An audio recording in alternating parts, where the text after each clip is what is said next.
What's up, guys? It's Jaden Jones with the Mick Network, and with me, as always, I have Drew Matchett. So first off, you look back as last Friday night. Let's start off the matchup between the Trojans and the Bears. This wasn't a surprising win from Center Grove. They got the win 33-10. When Carson Steele obviously is their team leader with 219 rushing yards and 3 touchdowns.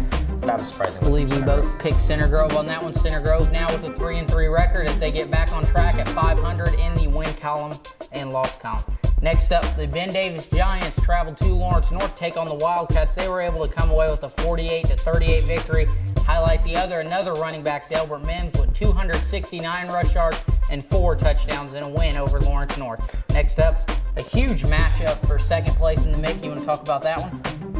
Carmel versus North Central, 41-40. Carmel got the win, and it went into 3 overtimes. And this is what I'm talking about when it comes to MIC conference play. I mean, I wanted North Central to win this one. I want them to win more games, and Carmel obviously is a team that has come out and dominated this season overall. And so I really don't even know what else to say on this. I mean, it was a close game. This is the kind of stuff we look for in the conference, and Carmel's just a better team. So I believe Drew picked that one to me, correct? Honestly, I didn't think the game would get this high scoring, as Carmel has one of the best defenses in the conference, but in the end it was a shootout throughout. See them go in 3 overtimes. In the end it was the Greyhounds coming away with the win over the Panthers to move to second place in the MIC and keep right on edge with Warren Central. Talking about them, they were in the game of the week last week against the Pike Red Devils, and what was expected, another blowout win for the Warriors. Yeah, this is 2 weeks in a row that the Warriors have blown other teams right out of the water, starting with Ben Davis, and then this last week a 59-7 win over Pike. And did Pike even score in the first half? Or did they score right before halftime? I'm pretty sure Pike, able to come away with the passing touchdown. And at the time, it was 21-7, and it looked to be like Pike was getting that momentum, but you saw Warren Central shut it down quick, getting a huge return kickoff. Highlight Jaden George, another big game for him. Not a lot of yards, only 120, but the 4 touchdowns were able to set him apart from everybody else.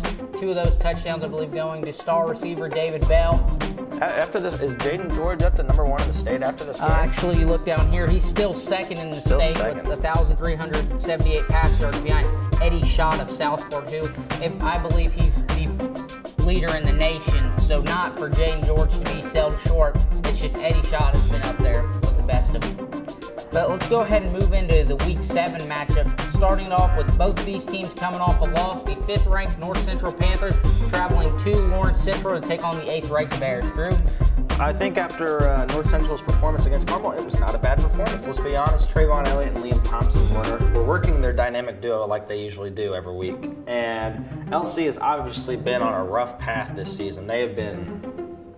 It just hasn't been a good season for Lawrence Central. So I think North Central's going to come away with an easy win after you Friday. Highlighted Trayvon Elliott and Liam Thompson. Liam Thompson with 1,177 pass yards, which is 7th in the state. And you highlight Trayvon Elliott, like you said, 538 receiving yards, 9th in the state. So I believe North Central, after putting up 40 points on one of the best defenses across the state, I think they're going to be able to come away with the win here and move on to 5-2 to stay right up there top 3 in the conference. I couldn't agree with you more. North Central, I think they could be a state contender, honestly. Yeah, but let's go ahead and move on to Center Grove coming off a win. The 6th-ranked Trojans will travel to Pike to take on the Red Devils. This should be another blow Pike out of the water win for Center. Center Grove is on the groove right now, and I'm going to use your phrase, they're riding the wave of momentum right now. They're doing it, and Pike is lost. They're still lost. Center Grove has been on and off the past few weeks. Last week, they were able to come away with a huge win over LC. You talk about Carson Steele, 861 rushing yards. He's 9th in the state, making his first appearance right in there in the top 10. And when he's going, the whole Trojans team is going. It's like whatever he does, the Trojans follow along. So I think Center Grove is going to come away with this one, led by Carson Steele. Is it fair to say that Carson Steele is just the Trojans? I'm spinning. He probably goes with the team, and the team goes with him. But let's go ahead and move on to the Lawrence North Wildcats. Will travel to Warren Central to take on the top-ranked Warriors. Well, I think Warren's going to have this one easy in the bag. They're still undefeated going into week 7. Lawrence North did start off 2-0, but Warren Central is still led by Ramir Elliott, David Bell, and Jaden George. And I don't think LN has anyone that can stop that trio. Yeah, you highlight those 3 players. Jaden George mentioned him earlier. He's second in the state in passing. Ramir Elliott with 1,160 rush yards, second in the state behind Charlie Spiegel of New Pal, who every week he's running for over 200 yards and about 5 touchdowns. So nothing to sell Ramir short of. All right. But you go on to David Bell, 696 receiving yards, good enough for 3rd in the state. So I think definitely Warren's going to be able to have another runaway victory, as they will start to look forward into next week when they match up with Carmel in a matchup that will probably debate who wins the MIC this season. And I know that we are the MIC network. I understand we're here to talk about MIC teams, but can we talk about New Pal for a second? Can we talk about how, could they be a great team to add into the MIC conference? Honestly, if you had to pick someone from outside the state to add to the MIC, you'd probably throw out New Pal, Avon, Brownsburg.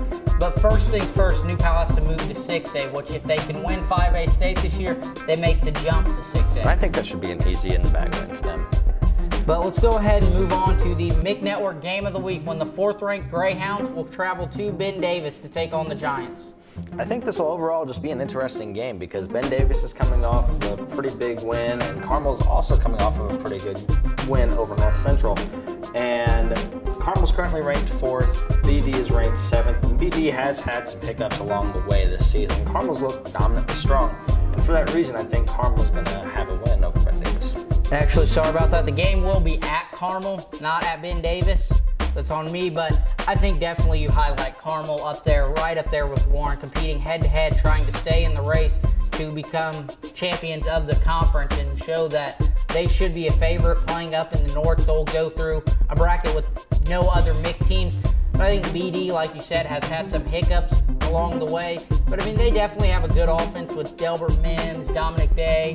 And I think this game will set up for the next week. We have, is it Warren BD, or not Warren BD, I'm sorry, Warren and Carmel will face off at Warren. And I think this week will definitely set up Carmel. Carmel will definitely want to not look ahead to next week, though. Ben Davis is not a team to overlook. But I think they're going to be able to come away with a huge win over the Giants to keep right up there with Warren atop the conference.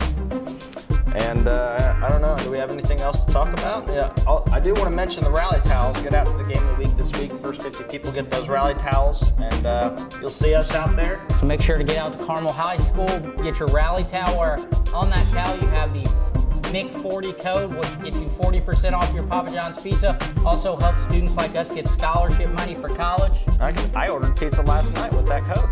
So there you go. See Drew using that code wisely. That's all we have with the MIC Network. Make sure to tune in to the game this Friday night as the Carmel Greyhounds will take on the Ben Davis Giants. Thank you.